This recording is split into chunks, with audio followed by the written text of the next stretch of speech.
Hey guys, good morning. It's Wednesday, April 16th. And you know what that means? You know what that means?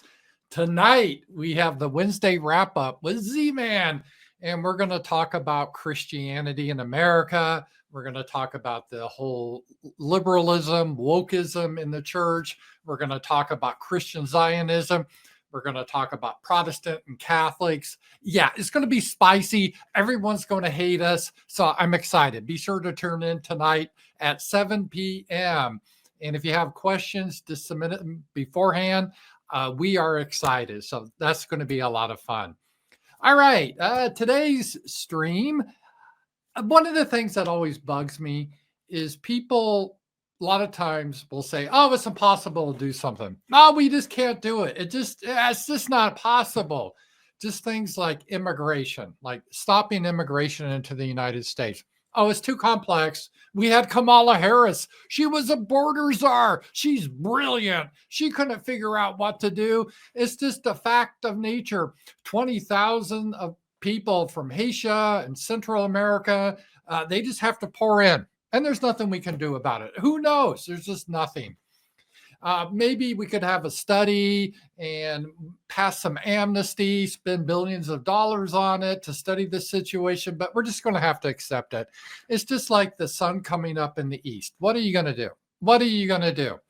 And then Trump gets in, and immediately illegal immigration is done. It just stopped because it was easy. It really was easy to do that. So things that are done can always be undone. And this is a blackpilling thing people get into, is like, oh, it's far too late to change. It's just hopeless. We can't change things in America. And it's many things. It could be the economy, like we outsource all our production to other countries. Like, yeah, well, maybe we shouldn't have done that. Maybe that was a stupid idea in the 90s, but it's too late. What can we do now? It's just too late. No, it isn't. If factories went overseas, guess what? They can come back. And some could come back pretty quick, like the Indian outsourcing programming jobs. That could come back like that, like that. You just say, no, the programmers have to be American citizens. And there's plenty of good programmers here. Get rid of the H-1B visas. Boom, boom. You explode that labor market overnight. Now, factories, yeah, it's going to require more capital investment and it costs them more. Yeah, but so what, right? They had to spend money moving to China or Vietnam. Now they can spend money moving back to the United States. Boo hoo. That's just part of the deal. If you send your factories overseas, you got to play that. One of the risks could be there could be tariffs, and you got to bring it back to the United States. So that's good. So if you're a company, you're like, oh, maybe I shouldn't put my factory overseas because there could be a tariff in the future. So that is a good thing. And another thing that we've seen this in is with illegal immigrants in the United States. It's like, oh, there's nothing we can do. There's just too many. There's just no legitimate way we can get them out. It's just impossible. How we could do that? I'm like, well, George Soros and the Catholic charities and the Jewish charities, they all figured a way to bring them in. How do they get in? They brought them in.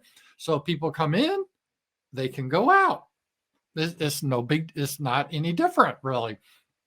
And I think that is what has to be our mindset. Yeah, it can happen. Yeah, they can leave for good. And maybe we'll bring some back if they're compatible with us, but they got to go. They're here illegally.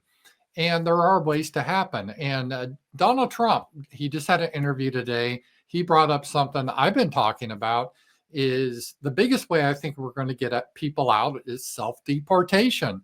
And it really makes a lot of sense. So most of the people, I know it sounds fun to have like deportation teams and say immigration and run in and then see them all running around. I know that's fun, with butterfly nets trying to catch them and put them in the paddy van and then dump them off across the border in Mexico. That's fun. Good optics. I'd like to see that.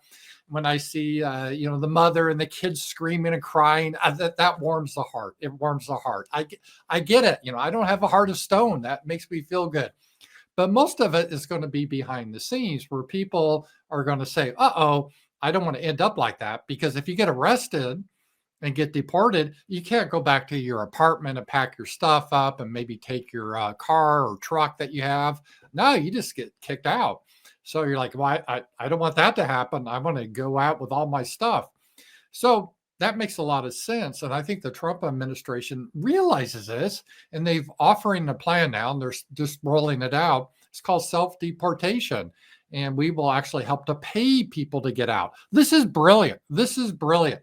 I've always said, for example, for reparations for our great Black population, we could say, okay, well, you think it was a mistake for you to be here and you should be in Africa. Okay, well, here's your reparation. We'll give you a free Jordan sneakers if you go back permanently. A free Jordan sneakers. And a lot of them, yeah, damn right. So they would take it. And so that is the way to handle it. So with these illegals, Hispanics, you could do the same thing. Hey, we'll give you an iPhone. We'll give you an iPhone if you get the hell out of here. And that'd be a way to tempt a lot of them to go because it's an iPhone. So this is how we can do it. And people can self-depart. So there's going to be an app. Trump said, hey, we'll pay your ticket out of here.